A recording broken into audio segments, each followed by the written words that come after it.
This is the We Who Dad podcast. We salute you here with Jeremy Carroll, my co-host, and Robbie Bear, and the prestigious Neal McDonough, who, if you've seen any movies in the last 20 years as a dad, you've most definitely seen him. But he's coming out with a new film called Homestead on December 20th, this Friday. And we're just going to talk through a couple different family stuff and then talk about the film as well. You didn't think that was coming, did you? No, actually, I love that.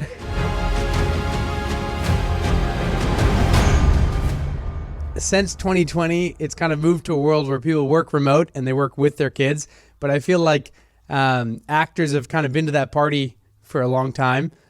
And also, actors, I feel a little bit like you guys are also kind of like going on deployment where you'll go to a movie for a little while and then come back. And so I thought maybe you could start out the conversation on kind of talking about that work-life balance, how you do family life and you are successful in your career too, how that kind of works through. First of all, good morning, guys, and thanks for having me on the show. Thank you.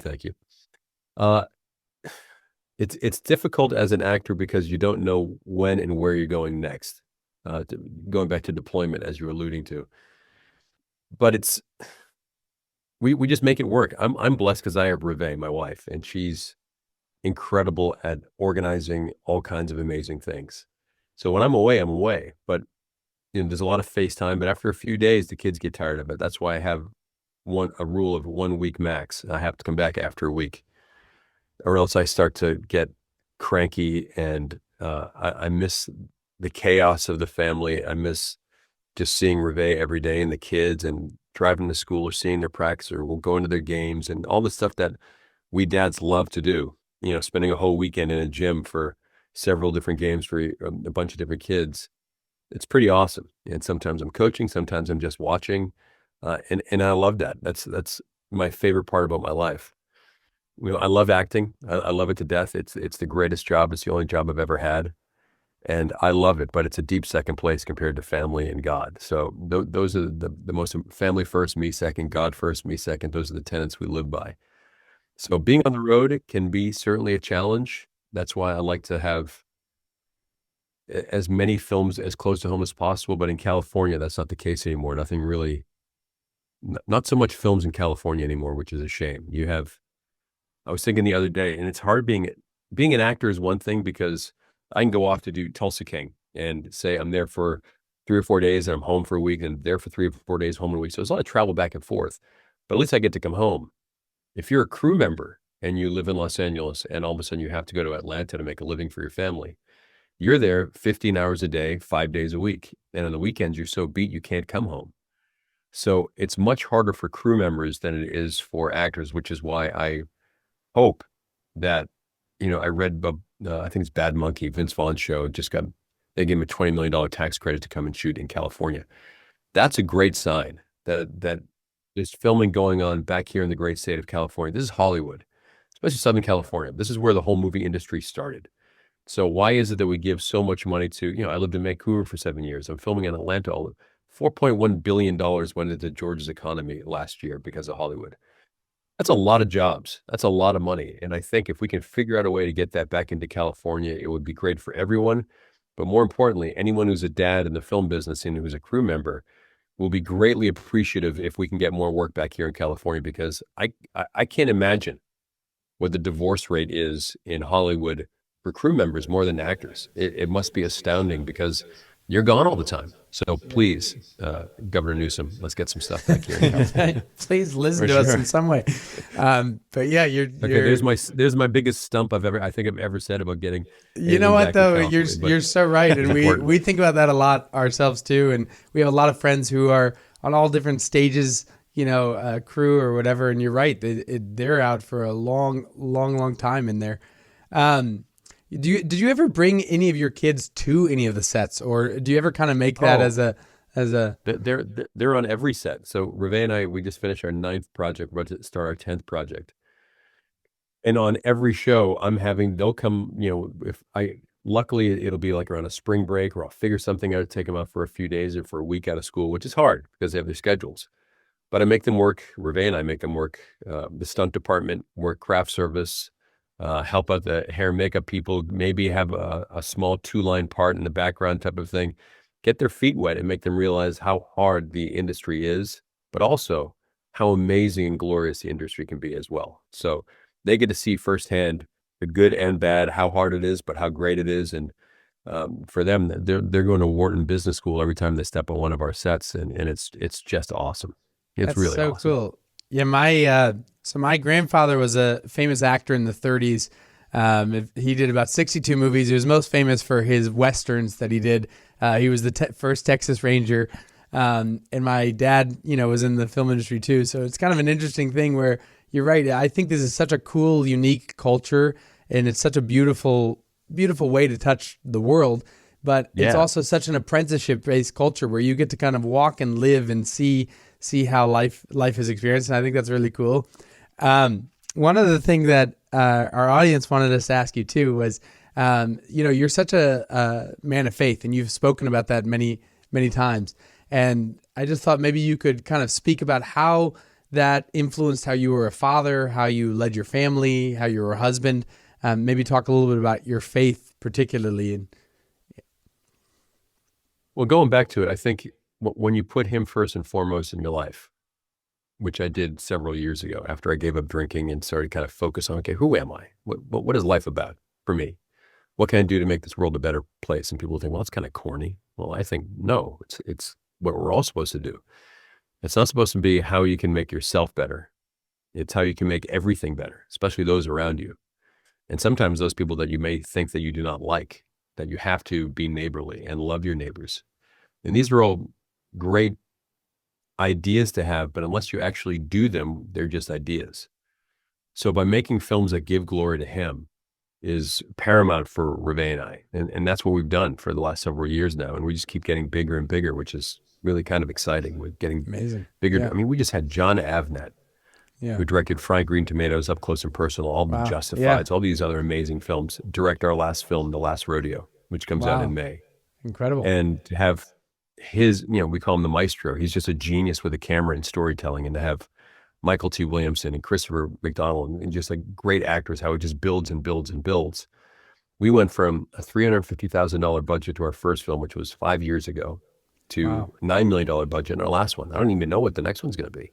Wow. Amazing. And it's just, all of our films have turned profits. All of our films have been reviewed well. And it's a great place to be in. And this all came from the idea of, I'm going to start making things with my wife for him. Wow. Simple. I love that. And That's as so cool. crazy as that may have sounded, we're reaching lots and lots of people. Yeah. And being a villain in so many films for so many years, because I had to. I couldn't play the good guy because I won't kiss a woman on screen. So what am I going to do? I'm going to be the best villain out there. And I think I kind of did it. Yeah. I mean, The Shift was that was pretty awesome. Yeah. And now I get to play the good guys and these torn, flawed good guys who at the end of the day, that's the one who's going to get the job done, who has the bravery to get through that situation. I'm so blessed that I get to have this for my career at this point in my life, that I get to work all the time and do things that I know gives glory to God. Wow. I love that. Yeah, that's pretty amazing. humbling, Yeah. and the higher I get, the more humble I become, because I know it has nothing to do with me. I'm just a vessel for him. And it humbles me to the core. That's for sure. Very cool. And going back to Homestead, like, what are some of the elements of this movie in particular that drew you in, made you want to work on it? First of all, it was Angel Studios, and having Angel around, they're incredible. They just make great films that the whole family can sit around go to the movie theater together. When do you get to do that anymore? The whole family gets to see the same movie at the same time, and it's not just a kid's film. That's an adult film that talks about adult situations, and kids can listen to it and watch and learn, and grandparents can watch and learn. Those are the films that I loved. Like every Saturday night when I was a kid, or Sunday night as a kid, my family would sit down and watch The Wonderful World of Disney. And whatever movie came on, we knew was safe for the whole family to watch, and we'd watch it together and talk about it after. Well, no one's really done that since then, and Angel Studios is. So for Reve and I to be part of Angel Studios, I love it. As a dad, I know the films that I make my kids can watch. And in Homestead, playing this type of dad who has everything, and what is he prepared to do? Is he going to share with the rest of the world, or is he going to hoard everything and keep it just for his family, watching the people outside of his gates perish? That's a heavy conversation. That's a heavy film. But we get through it by talking about faith and what are you prepared to do to make the world a better place?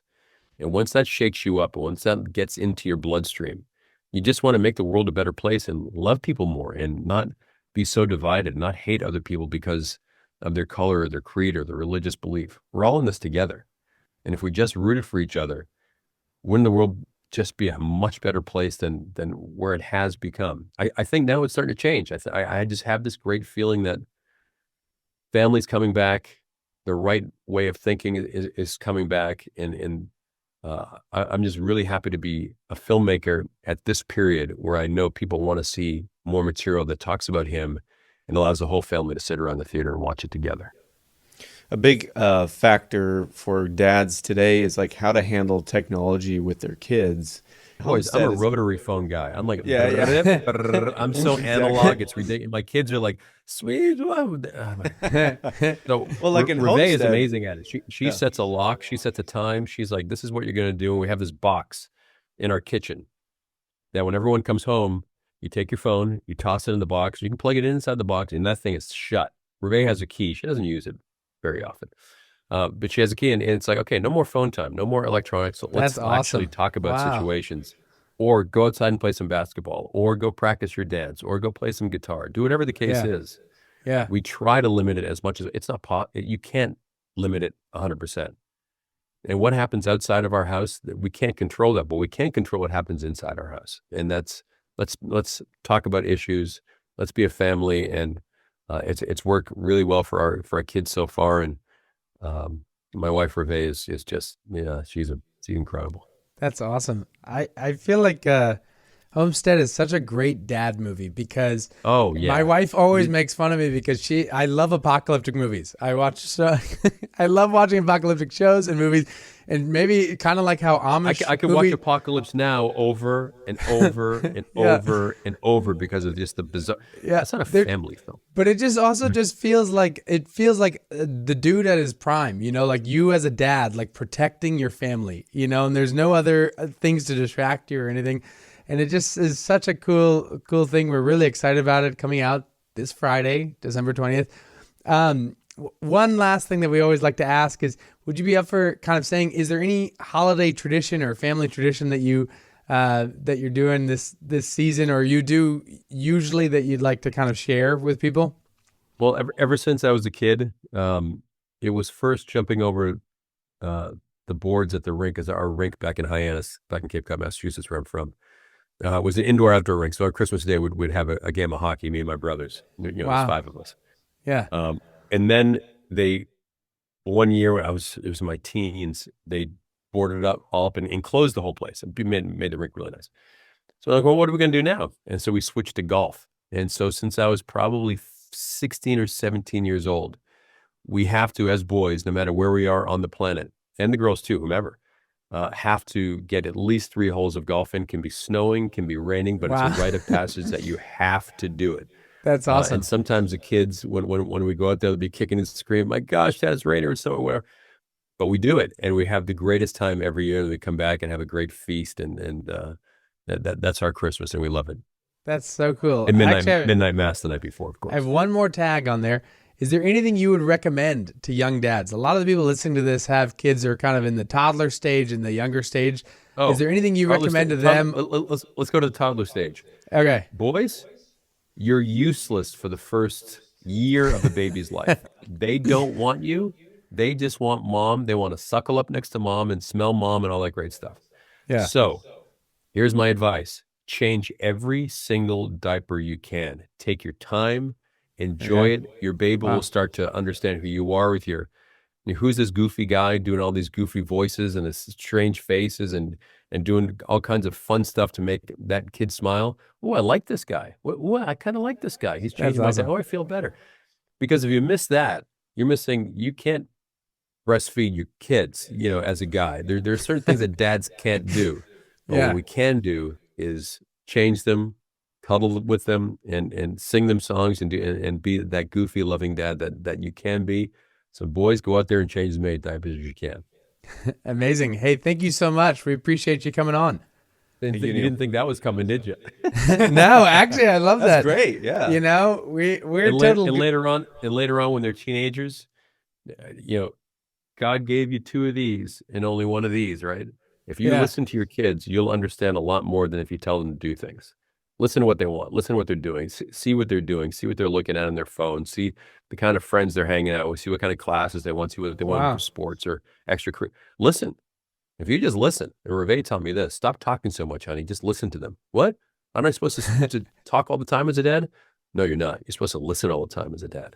And That's actually great advice, because I feel like I'm super freaked out about the teenage years for sure. Like I've got little kids, and I feel pumped about being like, I'm okay with jumping off things, bopping things, building things, breaking things, But the teenage years, those freak me out. Luckily, I have a little while to get there, but I'm glad to hear that. That's actually pretty helpful in the mix. And enjoy each stage. Enjoy them all, because they go by. My oldest son now, Morgan, he's off in college, and I can't tell you how much I miss him every single day, and it's hard.